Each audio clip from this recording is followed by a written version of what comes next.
Primeira carta do apóstolo Pedro. Vou novamente estar usando os slides para ilustrar.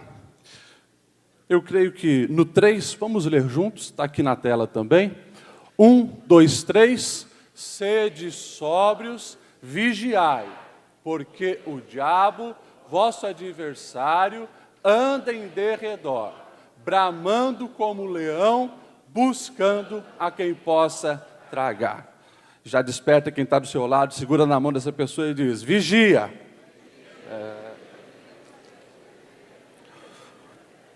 A vigilância é algo extremamente necessário para cada um de nós.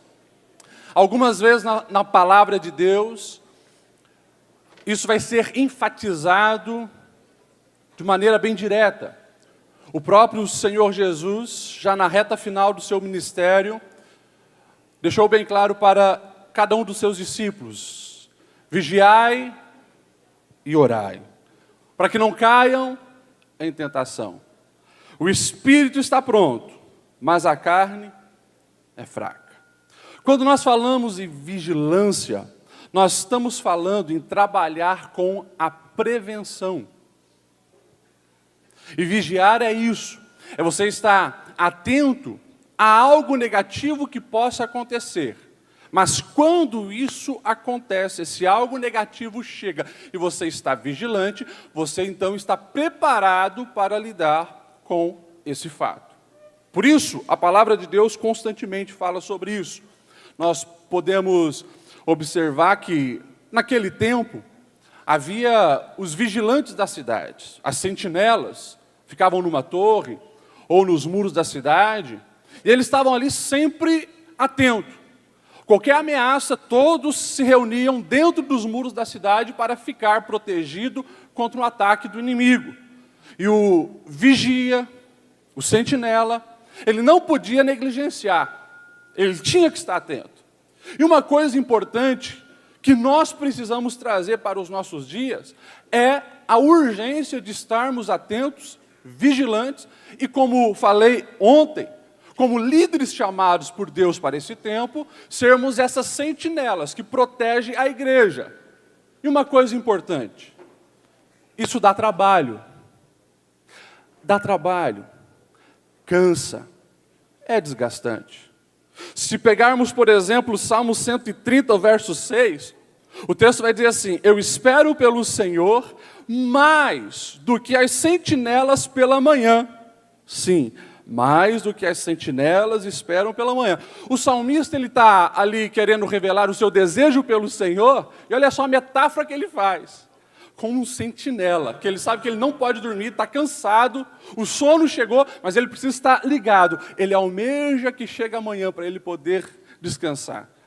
Ou seja, o texto implicitamente está dizendo: dá trabalho ficar atento. E nós precisamos estar atento e vigilante, protegendo a nossa vida, nosso casamento, nossa família, nosso ministério e o rebanho que Deus nos confiou. Hoje eu gostaria de entrar em alguns assuntos, e o primeiro deles é falar então sobre atenção aos perigos da dependência, o vício digital que se vive hoje.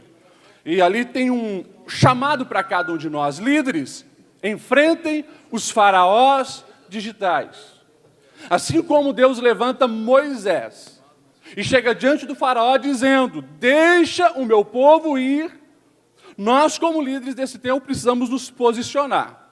Porque da mesma forma como estava acontecendo com o povo de Deus, ali na terra do Egito, acontece também na vida daqueles que se prendem a qualquer vício, inclusive os vícios digitais.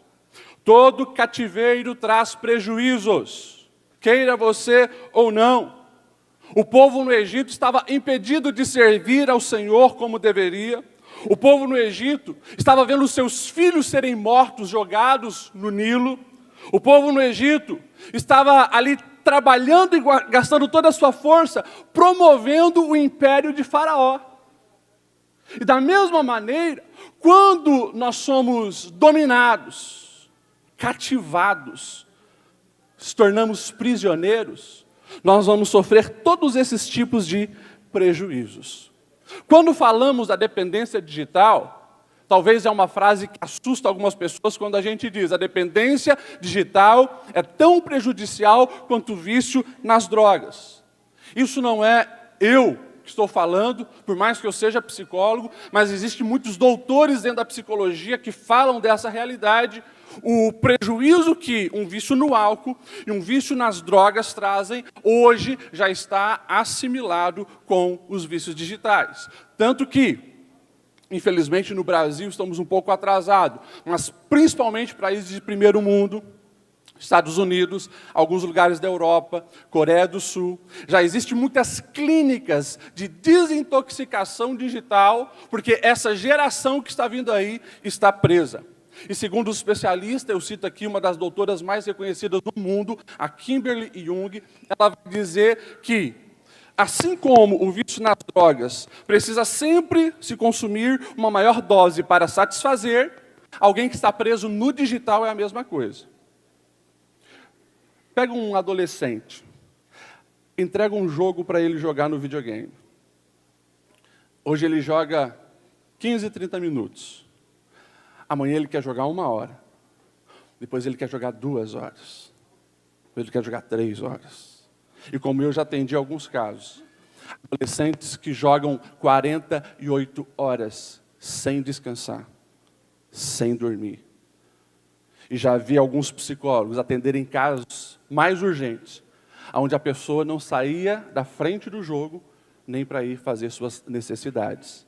Fazia tudo ali na frente da tela. Tamanho, o vício e a dependência. Essa doutora também ela vai dizer que, assim como alguém que muitas vezes vai para o mundo das drogas ou do álcool para tentar esquecer os problemas da vida, é uma fuga da realidade, muitos caem no digital também querendo fugir dos problemas da vida. Está desgostoso com alguma coisa, não está vivendo uma vida real conforme tinha esperado, e vai para o mundo digital ali para viver, então, utopias, viver literalmente um metaverso. E o terceiro fator que ela faz essa assimilação, ela vai dizer que a abstinência vai gerar estresse e ansiedade. Se você perceber, alguém que está sem o seu item de consumo, por exemplo, uma droga, essa pessoa ela tem todos os seus sentimentos, todos uns sintomas de estresse, ansiedade, sudorese, agressividade, irritabilidade, a mesma coisa. Alguns anos atrás eu atendi uma mãe que chegou chorando no meu gabinete, porque o filho adolescente tinha dado um soco nela. E ela estava apavorada porque aquilo nunca tinha acontecido. A cena foi mais ou menos isso. O menino chega da escola, joga a mochila, senta no sofá e começa a jogar videogame. A mãe chama para o almoço, não vem. Passa 2 horas, passa 3 horas. No final da tarde, essa mãe já indignada com o comportamento do filho, decide tirar da tomada o videogame. Esse menino se levanta e dá um soco na própria mãe. Mostrando que, de fato, a abstinência daquilo que é o seu vício gerou, então, todos esses sintomas muito similares. Então, é um assunto muito sério e nós precisamos estar atentos a essa realidade. Dentro da psicologia já existem alguns diagnósticos oficiais, o DSM-5, que é a lista das doenças, principalmente americana, mas ela já vai catalogar lá o Internet Game Disorder. No Brasil, hoje, se fala muito do TAI, transtorno de adição à internet, e nomofobia. Nomobiofobia, não estar com o celular. Infelizmente, tem adultos, tem obreiros, e muitas vezes nós pastores. Ficamos tão conectados com o celular, que às vezes quando acaba a bateria, não tem Wi-Fi, não tem 3G, a pessoa ela se perde. Ou 4G, né? Eu não sei, aqui não, né? Aqui não, mas lá em Blumenau de vez em quando acontece, né? Os caçadores de Wi-Fi na igreja.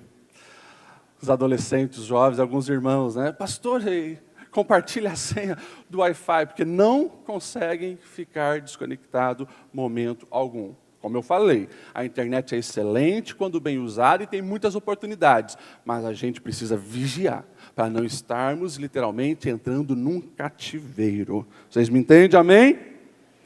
Algumas pessoas me perguntam, pastor Lediel, como que a gente identifica se estamos ou não já viciados, por exemplo, no celular? Na página 22 e 23 daquele livro, Liderança na Era Digital, vai ter uma lista completa lá. Cito algumas coisas. Cada dia você gasta mais tempo, né, com o celular. E parece que sempre aquilo domina a maioria da sua agenda. Vigia. Você já não consegue desfrutar de uma vida offline. Não consegue sentar na mesa, olho no olho, diálogo, mas até na hora das refeições, uma tela. Num culto, por exemplo, precisa estar espiando as redes sociais. Já são indícios de dependência. Tem sofrido prejuízo na família e no trabalho. A própria esposa, o marido, um pai, um filho, alguém está criticando porque sai da tela um pouco. Você não está olhando para mim quando eu converso contigo. Aqui não, isso acontece só lá em Blumenau. Tenta justificar o tempo todo com mentiras a respeito de o tempo que está gastando ali. Tudo isso são indícios que comprometem a nossa liberdade. E Deus nos chamou para a liberdade. Precisamos estar atentos a isso. Também, falando ainda dentro desse assunto, o vício é digital, mas a destruição ela é real. Ali, cito novamente Gálatas 5:1, foi para a liberdade que Cristo nos libertou, portanto permaneçam firmes e não se deixem submeter novamente a um jugo de escravidão. Pastores, líderes, homens e mulheres de Deus, chegou o tempo de nós agirmos e ensinarmos novamente o exercício da paternidade e da maternidade. Eu não sei a realidade da sua cidade, creio que é como a maioria dos casos que eu tenho atendido.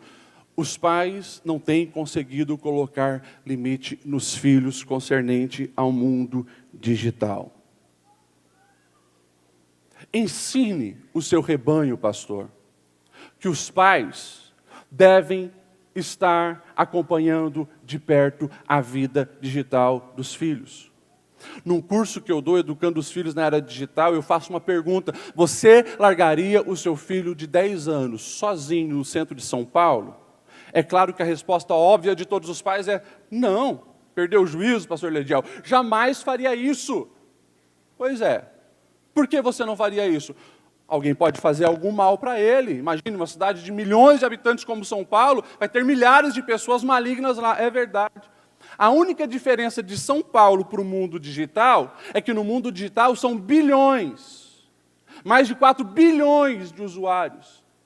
E podemos ver milhões e milhões de pessoas malignas ali, tentando prejudicar o seu filho. Então nós precisamos acompanhar de perto aquilo que os nossos filhos vivem no digital. Lamentavelmente tem pais que pensam, meu filho está no quarto dele com o celular, está protegido. Não está. Tem que vigiar, tem que acompanhar, tem que ver com quem conversa, o que joga, o que não joga, o que assiste, o que não assiste, tem que estar perto.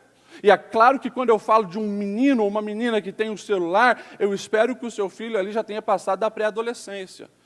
Porque entregar um celular para uma criança, como nós temos visto, 2, 3, 4, 5 anos, crianças de 5 anos que já têm o próprio celular, isso é terrível. É comprometedor, é perigoso. E nós precisamos reensinar os pais a acompanhar os filhos. Pastor Lediel, mas dá um trabalho, né? Todo dia ter que ir lá, fiscalizar, olhar. Sim, é verdade, dá trabalho. Quem disse que para construir algo sólido e abençoador não daria trabalho? Quem falou que as coisas acontecem por mágica? Não existe, meu irmão.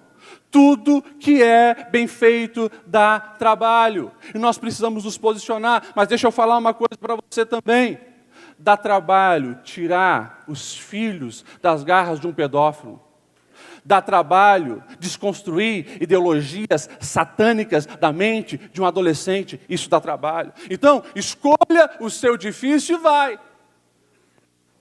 Mas que nós possamos seguir as orientações do Senhor. que deixou bem claro, é nós os pais que somos responsáveis pela educação dos filhos. Não é a escola, não é amigos, não é a igreja, não é a internet. Somos nós os pais. E precisamos nos posicionar com essa convicção. E o Senhor deixou bem claro, quando tira o povo do cativeiro, vai colocá-los numa terra prometida, precisa ensinar essa geração. Quando? É no caminho, é no deitar, é no levantar, é na mesa, é indo, é vindo, é o tempo todo acompanhando. Dá trabalho, mas vale a pena ver os filhos livres servindo ao Senhor. Nós ouvimos o pastor Guiar falando literalmente sobre esse assunto ontem. Então, precisamos estar atentos. Ano passado eu atendi um caso de uma criança de 7 anos. A mãe procura-me apavorada porque o filho estava 7 anos acessando pornografia. Descobriram porque ele ia para a casa da avó, e a avó, na sua ingenuidade, entregava o celular para o menino. Ele jogava um jogo aparentemente ingênuo, Roblox, que é uma plataforma de construir vários jogos. O problema é que dentro dos jogos, como nesse jogo, tem chat. Ou seja, imagine um WhatsApp interno dentro do jogo, onde ele pode conversar com os amiguinhos. Só que os amiguinhos que estavam lá não eram amiguinhos de 7, 8 anos. Os pedófilos estão nos jogos. E começa a compartilhar e dar presentinho dentro dos jogos, vai fazendo amizade, de repente, está ali, compartilhando ideologias satânicas, mandando links depravados e coisas absurdas para as crianças.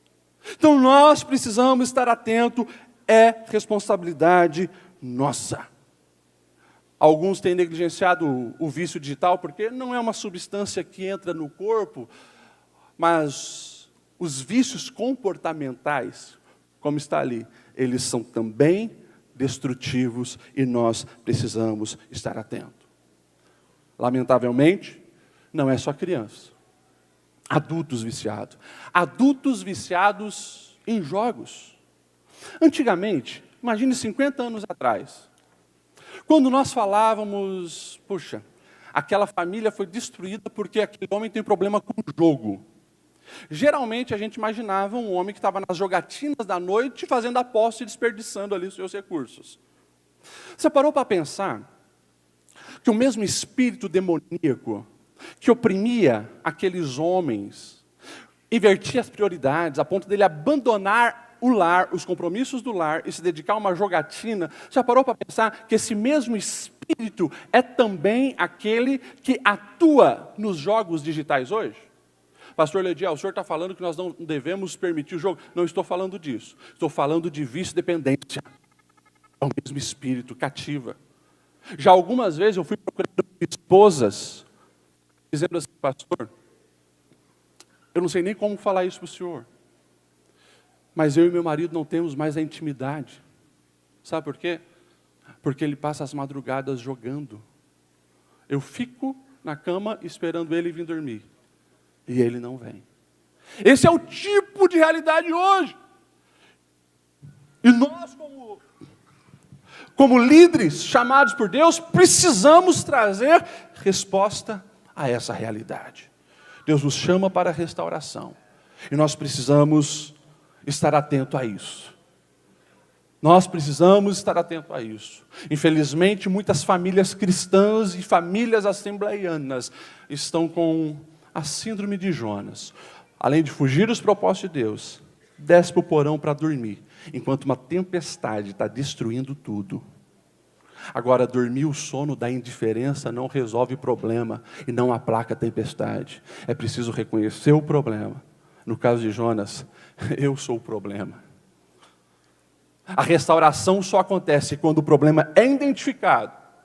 E daí tem o apoio da família, aí entra a fé, aí entra uma mudança de rotina, vários fatores. Mas é possível ter uma restauração. E nós, como líderes, precisamos estar atentos a isso. Você me entende? Amém? Atenção aos perigos ao casamento.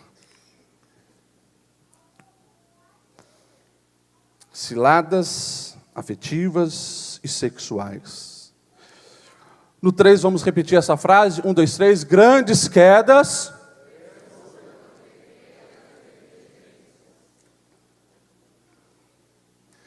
Grandes quedas resultam de pequenas negligências. Família é projeto de Deus. E essa frase já resume todas as guerras que vai acontecer, com a intenção do diabo de destruir a família. E claro, começa por um casamento que não está consolidado. É um prejuízo para os filhos e para a sociedade. Algumas pessoas não param para pensar que quando um casamento se rompe, não é apenas aquele casal que está perdendo, mas os filhos também estão perdendo. A primeira referência de casamento para as crianças é dentro de casa o casamento dos próprios pais. Quando tem um casamento sólido, é bênção. Um casamento sólido está potencializando também casamentos sólidos na vida dos filhos. Um casamento destruído está também comprometendo já o casamento dos filhos. Então isso é muito sério e o nosso adversário vai lutar intensamente contra isso. Nós vivemos, meus irmãos, uma cultura anti-casamento. O conteúdo consumido no lar pode destruir o casamento dos pais e o futuro casamento dos filhos. Se você pegar alguns filmes, alguns seriados que estão na casa dos crentes sendo consumidos, é assustador. Porque o marido e a esposa viram bandidos e os amantes viram heróis nos filmes de hoje. Se inverteu tudo. O casamento homossexual é colocado hoje como o ideal. E há uma guerra para a destruição da família. E nós precisamos nos posicionar e ensinar. Como eu falei, tudo veio muito rápido. Está ali os nossos irmãos com o Netflix, com o Amazon Prime, estão consumindo muito conteúdo. A pergunta é, quem ensinou os cristãos a lidarem com o Netflix? Nós, pastores, estamos pregando sobre isso, pela palavra, o conteúdo que se deve consumir, nós precisamos ensinar, mas a cultura, ela é totalmente anti-casamento. E a guerra hoje, meus irmãos, é ideológica. É ideológica. Como eu falei, o pai que está feliz porque o filho está dentro de casa e não está numa esquina, quem sabe, onde pode ter um traficante, mas ali ele está recebendo conteúdo maligno. Num casamento também. O conteúdo de um filme, o conteúdo de quem segue, os youtubers, os influencers, eles têm as suas visões, os vídeos não são neutros, as músicas não são neutras, ou seja, o Wi-Fi, essas ondas que estão na nossa casa não são neutras. Todas trazem ideologias, e é por isso que de vez em quando chega um pai para mim, pastor, eu não sabia que o meu filho pensava assim. Quer ver ano passado, época de eleição, o que teve de pai na igreja, assustado, porque descobriu que o filho era a favor do casamento homossexual, era a favor da liberação das drogas.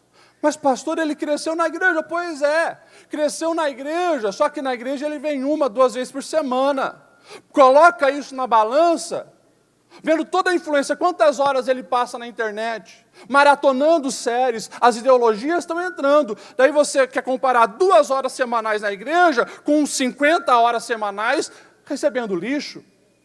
Então nós precisamos, pastores, estar atentos, porque a coisa está complicada, a desvalorização do casamento, a desvalorização do ser humano. Hoje, os aplicativos de pegação, pessoas que se cadastram em aplicativo para fazer encontros sexuais.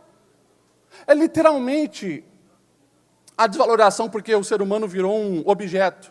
Antigamente você olhava um catálogo para comprar alguma coisa. Hoje as pessoas elas olham um catálogo. Eu quero sair hoje com um moreno alto, com uma loira baixa, e vai escolhendo ali. Só que a alma das pessoas está vazia. Por mais que ela se envolve com o pecado não preenche a existência, é só Jesus. É só Jesus. E nós somos os proclamadores dessa mensagem. É só Jesus que preenche a alma. A prova disso é só entrar hoje, agora, no site da OMS, Organização Mundial de Saúde. Pega o topo, você vai ver as doenças da alma. É a ansiedade, a depressão, é estresse, é a síndrome do pânico e assim por diante. Está lá em cima, os corações vazios, porque o pecado, assim como aparenta ser mel, na verdade é fel, que amarga a alma e gera vazio. Nós precisamos estar atentos. Falando de casamento, como diz o autor de Cantares, apanha as raposas, as raposinhas, a esposa clamando ao marido, cuidado com as raposinhas. O índice de adultério que teve início na internet é maior a cada ano. E nós, como pastores, não podemos brincar com o fogo e ensinar as nossas ovelhas a não brincar com o fogo. Eu quero ser bem direto aqui, pela confiança que me foi passado. Eu quero ser bem direto aqui. Pastor, pastoras, homens e mulheres, não dê liberdade para outra pessoa a não ser o seu cônjuge na tua vida. E isso começa no digital. Tem que estabelecer limites no digital também. Pastor, nada de aconselhamento digital. Não, mas a irmãzinha está precisando de umas palavras. Manda aquelas palavras na coletividade para todo mundo. Se alguém quer aconselhamento, marca um gabinete lá na secretaria da igreja, com a porta de vidro, com a tua esposa junto, mas vigia. Vigia. O nosso adversário quer nos destruir. Eu conversava há uns 2 anos atrás com um pastor arrebentado e destruído. Infelizmente, ele caiu em adultério. Meu amigo, como que você ficou tão cego assim, pastor? Conversas no WhatsApp. Começou com um assunto de igreja, conversa santa. Líder de departamento. Mas ali, uma conversa hoje, 2 conversas amanhã, 3 conversas depois de amanhã. De repente, falava todo dia. E de repente, a irmã, coitada, lamentou sobre o casamento. E o pastor também não estava tendo um bom casamento. E abriu o coração para a irmã. E daí você já sabe o resto. Mas é urgente nós estarmos atentos, porque isso aqui tem gerado um aceleramento de intimidade indevida. E nós precisamos colocar limite. Não se pode ter conversas desse tipo. A conversa é com a esposa. É abrir o coração para a esposa. Se está em dificuldade, abre o coração para um mentor que vai poder te ajudar, mas esteja atento às ciladas do diabo. E deixa eu falar uma coisa, principalmente para nós homens. Você já ouviu falar que as mulheres, elas têm um 6º sentido, não é verdade? Pastor, ouça a sua esposa. Ouça a sua esposa. Desculpa a expressão, mas o diabo tem infiltrado na igreja umas piriguete gospel. E a gente tem que estar atento. Tem Maria Gravata, caçadora de pastor. O nosso adversário continua trabalhando com a infiltração. Tem gente na igreja, levanta a mão, canta os hinos, às vezes carrega um biblião, maior do que a sua, mas é gente infiltrada pelo inferno. Lá na igreja primitiva, tem uma Ananias e Safira pagando de crente, mas estão lá para prejudicar. Vigia, vigia. Marido, ouça a sua esposa. Esposa, ouça o seu marido. Alguns anos atrás, ali na internet, inbox, né, alguém me manda uma mensagem. Ah, pastor, tenho admirado suas pregações e tal. E daí a última frase era, queria te conhecer melhor. Claro, o que eu ensinei ontem? Bloqueia. O curioso foi, numa reunião de obreiros eu falei, pastores, presta atenção. Tem um perfil assim, assim, assim, porque a mulher estava bem indecente, sensualizada na foto do perfil. Falei para os pastores, quando eu falei isso, mais uns 4 pastores se manifestaram. Pastor, mandou mensagem para mim também. Mandou mensagem para mim também. Você consegue perceber que essa tática da infiltração para derrubar homens e mulheres de Deus está sendo muito usada pelo nosso adversário? É sério isso, companheiros. É sério isso. Claro, agora eu estou falando do casamento, mas só você está na internet, você vai ver que em todas as áreas o diabo tem usado infiltração, tentado confundir. Pessoas falando em falsas línguas estranhas nas redes sociais, os profetas do Pix, tudo aí para escandalizar o reino de Deus e prejudicar a igreja. Nós precisamos estar atentos. Esse recado que eu vou falar agora não é para os pastores, mas é para nós ensinarmos às igrejas. Ensina sobre modéstia e decência nas fotos que crente deve colocar nas redes sociais. Tem pessoas casadas exibindo o corpo nas redes sociais, visando likes. Isso aí é comportamento do mundo. A palavra é bem clara. Cantares 4:12 vai dizer que você é jardim fechado, nascente fechada, fonte selada. A sua nudez é para sua esposa, para o seu marido. Isso é exclusivo. E nós precisamos ensinar a igreja. Deixa eu continuar aqui. Marido, esposa, não esconda nada do seu cônjuge. Eu vou ler essa frase aqui. Se em seu celular tiver algo que o seu cônjuge não possa acessar, já existem brechas de insegurança neste casamento. Eu espero que aqui não. Que aqui todo marido tem acesso ao celular da esposa e a esposa do marido. Mas eu já atendi alguns casos em Blumenau. Tanto homens quanto mulheres indignados porque, pastor, eu não sei o que meu marido esconde aí que eu não posso ter acesso. Pastor, minha esposa não deixa eu ver o celular dela. Isso vai gerando insegurança. E o adversário precisa assim, de uma brechinha de insegurança para destruir um casamento. Quando lá em Gênesis, a palavra de Deus nos diz, homem e mulher, o homem e a mulher, o marido e a esposa, estavam nus e não tinham do que se envergonhar, fala justamente dessa transparência. Não tem que esconder nada. E eu falo mais. Quando nós olhamos para a palavra, esses segredinhos que um marido ou uma esposa quer esconder do outro, gera desonra no casamento. Quando o apóstolo Pedro vai falar de desonra no casamento, ele vai dizer que pode ser o cara mais pentecostal que ora, mas ele vai dizer assim, maridos, vocês sejam sábios no convívio com as suas mulheres e tratem-na com honra, como a parte mais frágil, cordeira do dom da graça. De forma, isso aqui me assusta, porque o apóstolo Pedro ele está dizendo, de forma que não sejam interrompidas as suas orações. Quando não há honra no casamento, oração é interrompida. E esses dias eu pregava em Blumenau.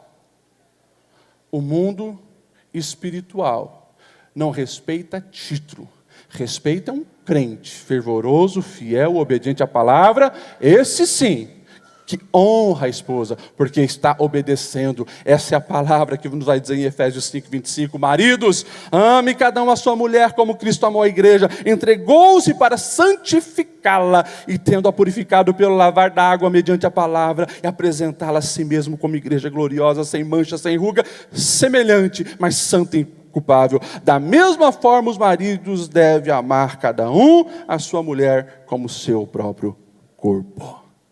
Amém? Uma frase para nós lermos juntos. 3, 2, 1. Líder maduro não fica navegando na internet sem propósito, porque sabe que é nestas horas que os conteúdos... Simples assim. Homem e mulher de Deus, entra na internet com um objetivo claro. Vou fazer a chamada do culto, vou divulgar o que aconteceu, vou lançar uma palavra edificante. Entra com um objetivo claro. Eu vou entrar para ficar passando aqui os rios. É tudo planejado estrategicamente, é um movimento infinito. Sempre tem algo novo para liberar dopamina no organismo. A Bíblia já falava de um grande homem de Deus, que não cumpriu o seu objetivo de ir para a guerra com os outros reis, e ficou lá na varanda mexendo no celular. E de repente ele viu que não era para ver. A dona Betsebe estava lá. Entrou na internet seu objetivo, vai ficar perdendo tempo. E o diabo vai colocar conteúdos imorais, indecentes, diante dos seus olhos. Esteja atento. Esteja atento. Por isso, um líder maduro, ele vai com o objetivo e não fica ali perdendo tempo. Eu não sei se você já observou, mas quando a palavra de Deus nos vai falar do pecado original, a queda, o texto vai dizer assim: vendo que a árvore era boa para comer. A Bíblia vai chamar isso concupiscência dos olhos. Você começa aqui, onde eu falei a frase de Jesus: se os olhos forem bons, o corpo será cheio de luz. A gente precisa estar atento ao que os nossos olhos estão vendo. Amém? Mais um conteúdo. Proteja a sua santidade. Mais uma vez o apóstolo Pedro, na sua carta, capítulo 1, verso 15, ele vai dizer: assim como é santo aquele que os chamou, sejam santos vocês também em tudo o que fizerem. Eu vou tocar num assunto polêmico, mas necessário, porque muitas destruições tem gerado. Pornografia. Vicia. Gera culpa. Inclusive, não só para cristão. Os psicólogos ainda não conseguem explicar, porque alguém que nem crê em Deus, muitas vezes está debaixo de tanta culpa, mas isso mostra que, de fato, vai contra a nossa natureza. Distorce a valorização da pessoa. Não se enxerga mais gente para amar e respeitar, se enxerga curvas. E os olhos ficam condicionados na lascividade.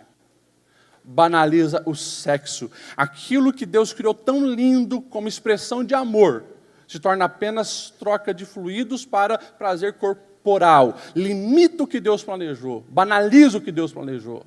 Gera comparações injustas com o cônjuge. O problema não é só se um homem ou uma mulher está preso na pornografia. O cônjuge sofre intensamente isso.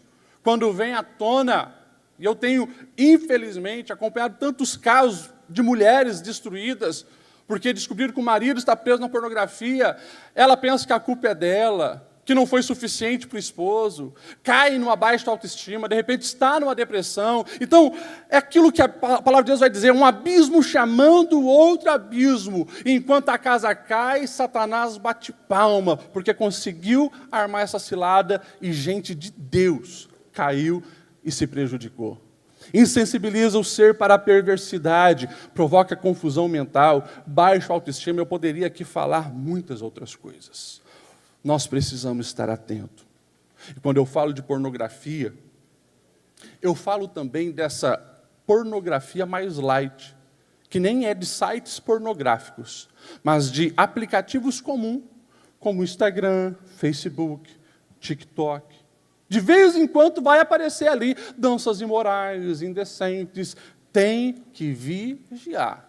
Porque é um passo que você dá, daqui a pouco está entrando nesse caminho. E a destruição vai acontecer.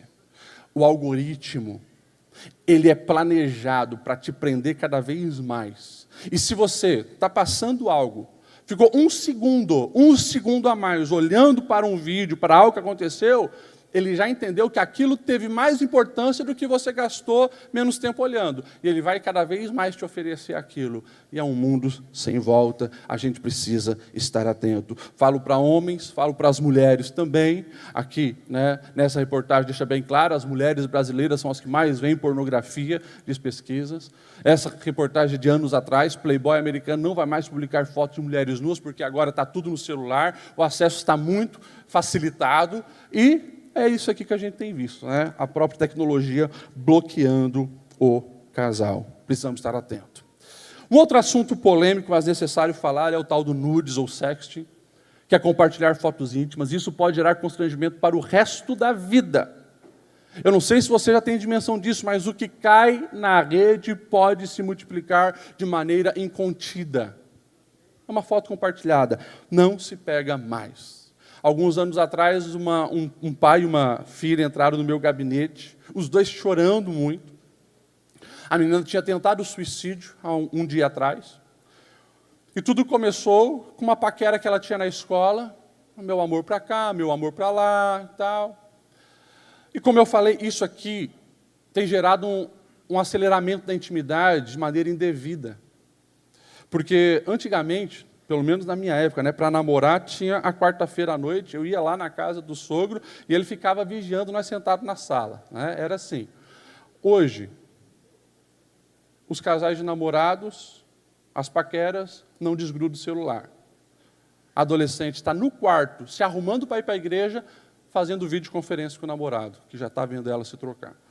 Então é um negócio absurdo. Enfim, essa menina, o menino, meu amor, meu amor, meu amor, prova que você me ama. O que você quer? Eu queria ver uma foto sua, mais despida. Enfim, ela mandou uma foto para ele. O tempo passou, 2, 3 meses depois, o amor da paixão esfriou, o menino arrumou uma outra menina, e num belo dia, o que ele encontra no celular dele? A foto. Ele compartilha só com o melhor amigo. O problema é que o melhor amigo tinha outro melhor amigo. E o negócio foi. A escola inteira ficou sabendo, recebeu a foto, essa menina tenta suicídio, não sabendo como reagir diante de tudo aquilo. O transtorno foi grande, mudar de escola, os pais precisaram de terapia, ela precisou de terapia, um negócio absurdo. Então, é sério demais esse assunto. Então, nós precisamos ensinar os nossos membros, os nossos liderados, sobre esses perigos. Atenção. Um outro problema, dentro desse assunto, sextorção. A falsa ideia de privacidade na internet tem levado milhões a uma lamaçal de pecado. Vivem uma duplicidade de vida e ainda se tornam um fantoche na mão de Satanás e seus agentes. Os agentes de Satanás estão lá. E quando alguém está flertando com o pecado, como eu falei, vai cair mais profundamente. O que é a sextorção? São bandidos que se aproximam, geram uma intimidade, compartilham intimidade e exigem compartilhamento de intimidade, e depois usa isso para prejudicar. Vou contar um exemplo que eu atendi há uns 2 anos atrás. Irmão da igreja, 60 anos de idade, senhorzão, meia-idade, boa aparência, família linda. O homem entra desesperado no meu gabinete. Eu não sei mais o que fazer, pastor Lediel. A história dele é o seguinte. Começou a conversar com uma mulher, uma jovem mulher nas redes sociais. Ele percebeu que aquele perfil estava curtindo as fotos dele, que ele publicava, e de repente, no inbox lá, oi, quem é você? Tal. Eu gosto de homens mais velhos, tenho me interessado por você. E o bobão achou que estava arrasando. O que aconteceu? A moça começou a mandar fotos indecentes para ele e exigir fotos indecentes dele. E ele compartilhou. Passado algumas semanas, isso depois de meses conversando com a pessoa. O que acontece? Uma mulher liga com uma voz assim, de mulher mais velha. É o seguinte, fulano de tal. Eu sou a mãe da fulana X, que você está conversando. Eu não sei se você sabe, ela tem 17 anos, é menor de idade. E eu estarei dando entrada de pedofilia pelas fotos que eu vi que você mandou para ela. Desliga o telefone. Esse homem começa a ficar angustiado. Um dia depois, um homem liga para ela. Alô, estou falando com fulano de tal, CPF tal, que mora na rua tal. Sim, sou eu. Pois é. Aqui é o delegado de Porto Alegre, tal. Nós recebemos uma denúncia de pedofilia, estou aqui com o material, uma mãe está te denunciando. E o camarada, daí diz, olha, estamos entrando com o processo, você será procurado ainda essa semana na sua residência para resolver a situação, porque você está sendo indiciado. E o delegado desliga. No dia seguinte, o delegado volta a ligar. Senhor fulano de tal, nós fizemos o levantamento da sua ficha, nós percebemos que o senhor é ficha limpa, não tem nenhum registro. Então, considerando isso, eu fiz um apelo para essa mãe para que não levasse isso adiante. Só que ela quer pelo menos uma indenização de R$10.000. Esse homem, que nunca foi dizimista, arrumou os R$10.000 lá. Pagou. Passado 1 ou 2 semanas, o delegado volta a ligar. Fulano, é o seguinte, aquela mãe achou que os 10 mil reais foi pouco, para ela retirar mais 10 mil reais. Só foi aí que ele foi me procurar. Eu já conhecia o golpe, né, já tinha atendido caso parecido, a gente foi investigar, fui pelo nome do delegado, existe o nome do delegado, aonde ele atende lá em Porto Alegre, tudo certinho, né, mas pelo comportamento, e a gente começou a pesquisar outras denúncias, vimos que era um golpe. Mas um pecado trouxe consequências não só financeiras, porque agora ele tem que enfrentar a família. Como que ele vai falar isso para a família? Família simples?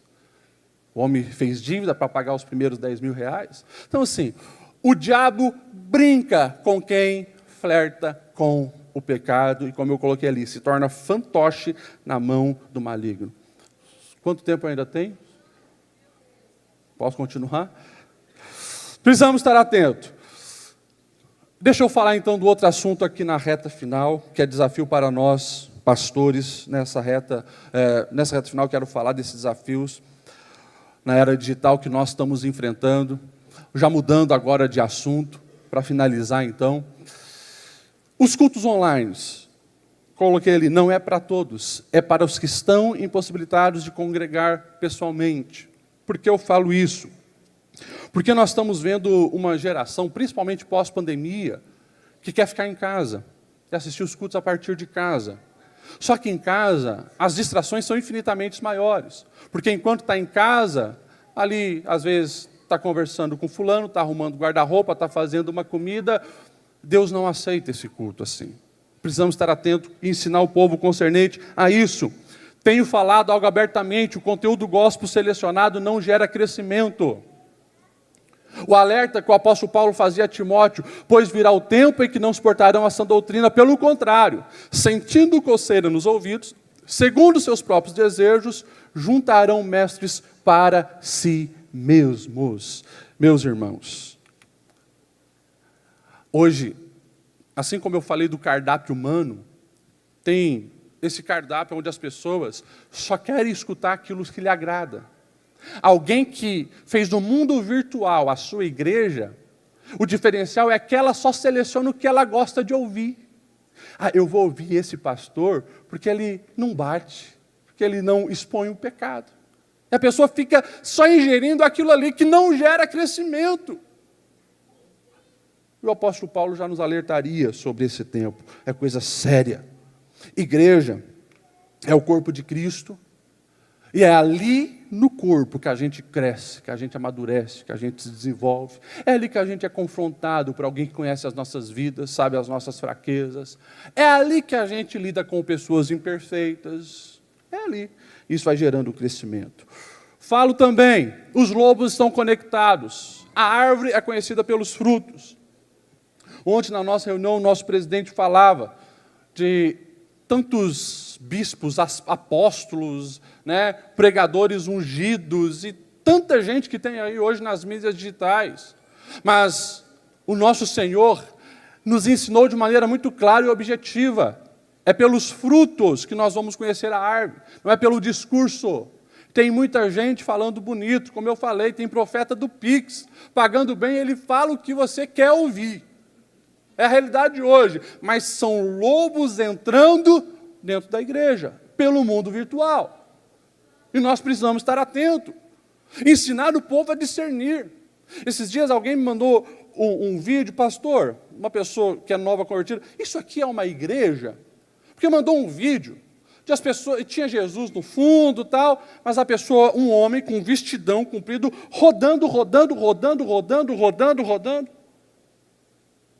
O culto inteiro assim. Parece um centro de macumba.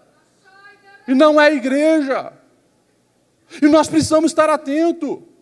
Um homem com vestidão de mulher, girando ali. Nós precisamos estar atentos. Meus irmãos, se você parar para observar o que está acontecendo no mundo digital, essas confusões de heresias, o mal sendo despejado e muitos crentes ali ingerindo.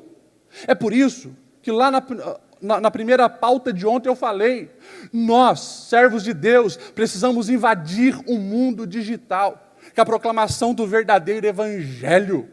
Falar sim, que Jesus ele continua salvando, libertando, curando, batizando no Espírito Santo, mas cuidado com as infiltrações, porque essa confusão tem esfriado o coração de muitas pessoas. Pastores, prudência sempre é bom. O prudente percebe o perigo e busca refúgio, o inexperiente segue adiante e sofre consequências. Cuida, pastor, com assuntos que você vai muitas vezes tratar numa reunião. Prudência é a maneira que fala, a maneira que você cita as pessoas, porque hoje, a realidade é essa, sempre vai ter alguém gravando. Sempre vai ter. Então, nós precisamos cuidar. E para finalizar, porque já foi meu tempo, o culto é para um Deus santo. Portanto, já que estamos recebendo um reino inabalável, sejamos agradecidos e assim adoremos a Deus de modo aceitável. Se tem modo aceitável, é porque tem modo inaceitável de prestar culto. Com reverência e temor, pois o nosso Deus é fogo consumidor. Reverência. Se não consegue dominar, ensina o povo sobre isso. Quer ficar nas redes sociais, inclusive, na hora do culto, deixa o celular no carro, deixa o celular em casa. Ensina, por favor, pastores, as mães e os pais, na hora do culto, não dá o celular para o filho ficar ali jogando na hora do culto. Você está moldando o comportamento dele para adorar a Deus. Mas, pastor, ele é pequeno, senão ele vai andar para lá, que ande para cá. Mas se você condicionar ele no celular, na igreja, ficar vendo desenho, jogando, você está comprometendo o potencial de adorador dele amanhã. Então nós precisamos estar muito atentos. Vamos estar em pé para nós orarmos? Eu finalizo com a fala do próprio Jesus, dizendo em Lucas 12:48, a quem muito foi dado, muito será exigido, a quem muito foi confiado, muito mais será pedido. Nós somos uma geração privilegiada por estarmos na era digital, mas nós temos uma grande responsabilidade.